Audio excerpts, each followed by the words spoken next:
Guys, it's gorgeous out here today. Normally it's cold though. Normally it's like way colder than this. It's such a mild winter. I know you guys have seen a lot of videos or my old channel that were in the snow and cold. Just still getting over being sick. But hey, anybody else raising kids? Funny kid stories, like being a dad to 2 girls, especially a dad who has the idiosyncrasies that I have, kind of operate a little bit differently. How many times am I gonna have to walk downstairs and trip over some boots? Winter boots that don't give, winter boots that definitely don't accommodate my foot on the outside. No, 2 daughters, 2 girls. I got 55,000 backpacks and bags lying around my living room. I have to hear screaming because of hair being brushed in the morning. One more time. That's one of the reasons I'm always out in the morning. That's one of the reasons I'm always with you guys, because I can't stand hearing screaming and the usual fight. They're getting ready and oh my gosh. What I have learned through it all is that it's opened up my capacity for love in a whole different way. I love those girls more than anything, but it's also made me, maybe that might be just me growing up too, but it's something to take note of, that my compassion for other people's feelings and understanding what other people might be going through has grown exponentially through this whole deal. Through the whole deal. My understandings of people's struggles and the fact that other people are going through things that are similar to what I'm going through. We're all human, and we're all trying to manage and guide our way through life here, and we're all susceptible to influences and ways of thinking and headspaces. So if I want to affect the people around me, I know that I have to be open and compassionate to them and what they're going through. But these kids, man, I tell you what, I got a house full of females. Maybe that's what it's doing. Maybe it's having a house full of females. I want to eat a banana. I want some banana. Breakfast. Breakfast of champions. It's one of the reasons. Hold on. Banana's a little too green. It's a little too green for me. Listen to this. I proceed to have an argument, not a real argument, just a little back and forth with my daughter. She seems to think that turkey and bacon come from a turkey, not understanding that it comes from a pig. She sat there and argued with me for 5 minutes, completely on the fact that turkey and bacon are both from a turkey. And I said, no, bacon is from a pig. Turkey is from a turkey. I mean, it's turkey.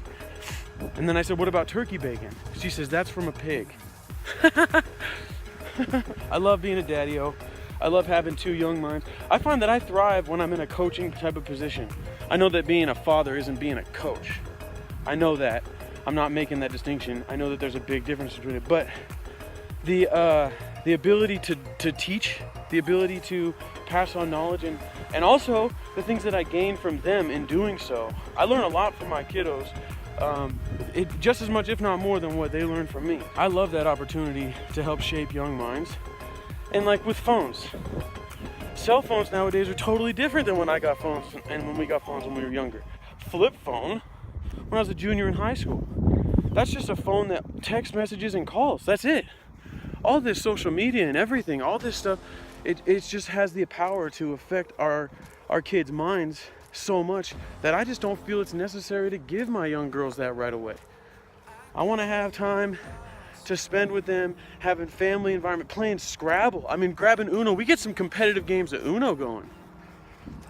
But doing things as a family, so when they do have those outside influences, the social media and all that stuff that's telling them that this is the way they should look, and everything's all about a like and a thumbs up and the approval of those around you, they're going to have that foundation of the things that we did as a family, caring for one another, doing things face to face, problem solving skills, interpersonal communication, these types of things. Last night we sat there and did homework till 9:30. The girls were reading on the couch. It was all of us together. We sat there and we made dinner together. We worked on homework together. We read books. And then when they fell asleep, I sat there in the room with them. I let them sleep on the couch a little bit. But it wasn't like They just ran up to their room and spent their last few hours of being awake right before they hit their dreams, right before they go into REM sleep and have all those dreams and everything and all those fantasies and stuff that their subconscious has. It's not filled with a bunch of stuff on social media. It's not filled with a bunch of garbage videos and inappropriate memes and all that stuff. Stuff's funny out there and everything, but the biology and the chemical makeup of a brain at 10 and 12 years old is not like us. It's not like us at 25 to 35, 40 years old. So I just understand, and I really truly believe that the more time that I spend doing things with them, they're gonna actually have a better foundation down the road. We might not even communicate great about some things. It might be really hard, me being 30 and them being their age, to try to come down to their level. I notice as they get older and they get better with the English language, things are getting easier. But it might be hard at times to sit there and communicate. There might be some dead silence there at times. But that doesn't mean that you just pull out your phone and go, because that tells a kid that you're giving up. And that in the future, all they need to do is put in enough time to where you get tired, or they need to make the conversation difficult enough so they know that you're gonna bail out. No, can't do that. But this is what I've learned. This is one of the things that I appreciate the most about being a dad, especially to stepgirls. I don't mind it being stepgirls. My capacity and understanding for other people's feelings has grown so much. You don't even understand how much you can love something until they call you daddy. Until she looks in your eyes and calls you daddy and means it from the bottom of her, especially when I've earned that. That's something that I hold dear to my heart. When the little one says papa to me, we have a great working relationship and understanding with both households. But when those girls look up at you and they get upset when you don't give them a kiss goodbye, oh man. When they see you at the end of the day and they just light up, when you show up to cheerleading and volleyball and they just get super excited, those are special moments. Those are things that I didn't appreciate when I was younger, when I was hurting and I was upset. I was pissed off. I felt like I was the victim, and I had a lot of people that owed me when really I was the one that owed others, and I really owed myself a wake-up call. That's really what it was.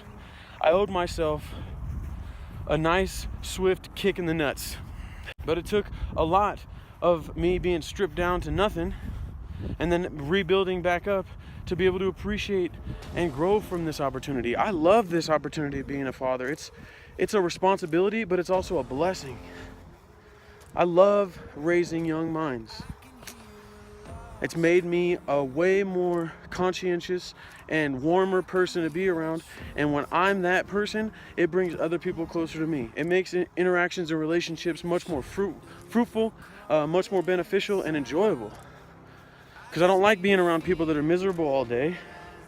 I can relate to people that are miserable for certain reasons, but if it's somebody who chooses to be that way and not make an effort, that kind of stuff affects my mood. I love dropping knowledge. I love teaching. This is Recovery Central. I am C. Rock'em Sock'em. We are back here at the field, the park. Thank you guys for stopping in. Y'all like and subscribe. We're starting over from scratch, but we don't give two shits about that. We out of here. Thank you, y'all. Bye. Look at that view. Look at that beautiful view.